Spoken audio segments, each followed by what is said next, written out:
여러분 안녕하세요. 자, 지금 제주도 날씨는 맑습니다. 어제 비가 내렸거든요. 그래서 비가 오는데도 어저께도 뭐 오후 2시까지 일 많이 했습니다.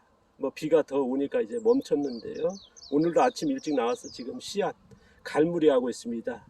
자, 토종 배추하고 겨울초들.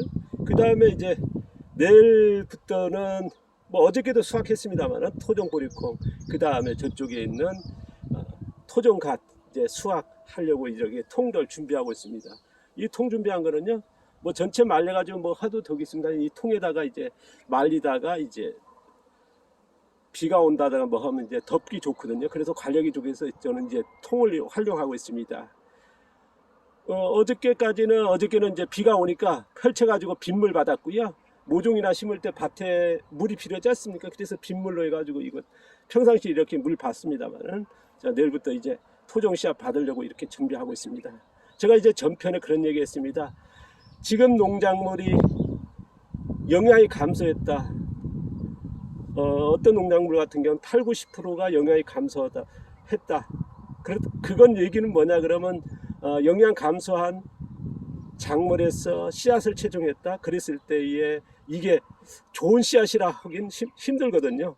자, 좋은 씨앗, 우량 씨앗, 뭐 유전자 그런 얘기 많이 하지 않습니까? 그래서 씨앗의 유전자를 지켜야 된다. 그런데 그 유전자가 뭐냐 그러면 온전히 그 작물이 성장하는 동안에 양분을 흡수하면서 자라서 했을 때에 그 유전자가 유지하는 게 모든 종의 원래 아닙니까? 그거는 누구나 인정할 겁니다. 뭐 가축만 해도 종을 유지하기 위해서는 어떻습니까? 충분한 영양과 그에 맞는 사용 관리가 필요한 거거든요. 근데 지금 농작물 같은 경우는 영양이 8, 90%가 감소했다. 충격적인 이런 발표를 하고 있거든요. 그래서 체종이 굉장히 중요하다. 그리고 또 하나 말씀드렸습니다. 우리가 이제 체종을 하더라도 간혹 농가에서 체종을 못할 때가 있습니다. 뭐 기후변화 때문에, 아니면은 개인적인 병환 때문에, 아니면은 어떤 가정사로 해서 이제 체종을 못했다, 씨앗을 수확 못했다 했을 때에 다음에 아니면 그해 농사를 굉장히 직격탄을 맞거든요. 그래서 제가 이제 바로 전편에 얘기했습니다. 저 같은 경우 원래 동해가 2번 왔습니다. 3월달에 심은 게 완전히 전멸했고, 두 번째 심은 게 파종한 게 전멸했고요. 세 번째 하다 보니까 이제 이렇게 늦어졌다고요. 그래서 너무 늦어져서 안 될 작물 같은 경우는 저의 씨앗을 제가 이제 한 30년 동안 체종하고 씨앗을 보고해왔기 때문에 그 씨앗을 받아간 농가, 그리고 저한테 와서 농사를 배우신 농가한테 요청을 했습니다. 모종을 좀 넉넉하게 놨더라고요. 그래서 여러 판 이제 갖다 주셨고, 그리고 심었고, 그리고 또한 이제 늦게 제가 파종한 거 또 그곳에 가져갔습니다. 그리고 뭐 작년에 뭐 토종 옥수수 같은 건 수확을 못했다. 그래서 제가 드렸고, 또 그걸로 해서 모종 키운 거 제가 받았고, 또 제가 이제 모종을 또 더 나와가지고 이제 여기 토종 옥수수입니다만은 더 보내드리고 그랬습니다.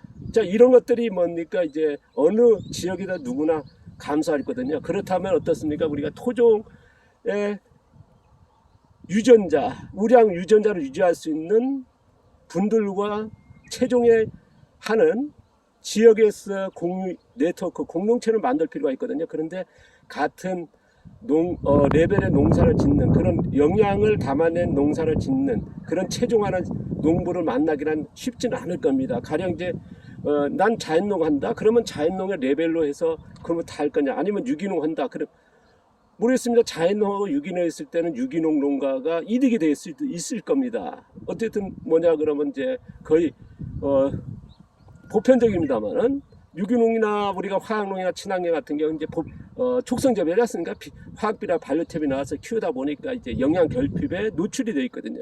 근데 자연농도 어떻게 보면 지금 자연적인 농사를 하지만은 상당수가 어떻습니까? 촉성재배하고 있거든요. 그러니까 영양이 결핍된 작물을 키우게 되고 거기에서 체종하는 사례도 적지 않게 이게 이루어지고 있거든요. 지금의 농업의 99%가 어떻습니까? 촉성재배니까요. 가령 이제 뭐 예입니다만은 후쿠오카 마사노부의 자연농법을 따라합니다. 그랬을 때 정말 흙의 양분을 담아낼 수 있을까?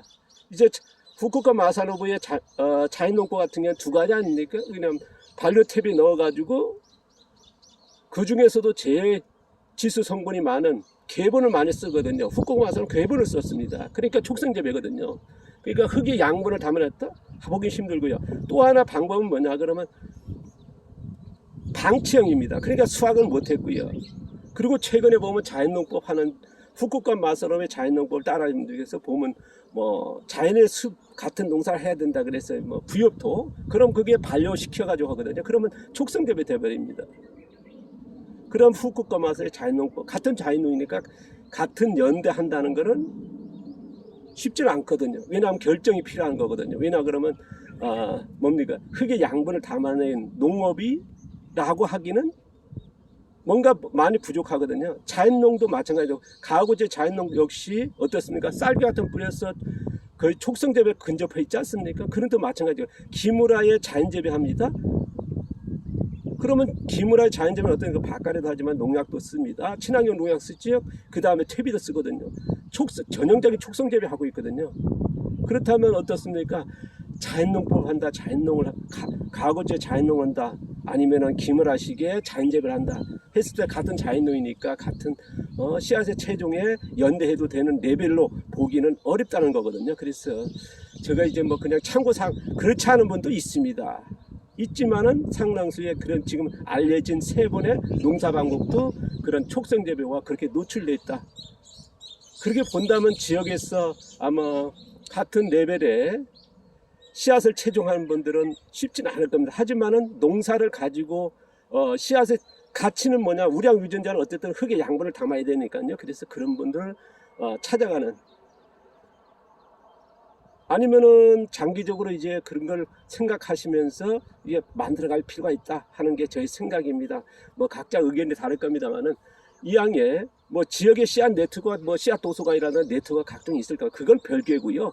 별개로 정말 씨앗다운 씨앗의 우량 유전자를 유지할 수 있는 농사를 짓고 그 흙의 양분을 성장한 작물에서 씨앗을 채종한 그 씨앗을 공유하는, 내가 위기가 있을 때 서로 공유하는 그런 공유 네트워크는 필요하지 않나 싶습니다. 그래서 농사 레벨이 굉장히 중요하다는 저희의 의견을 말씀드려 봅니다. 감사합니다. 고맙습니다.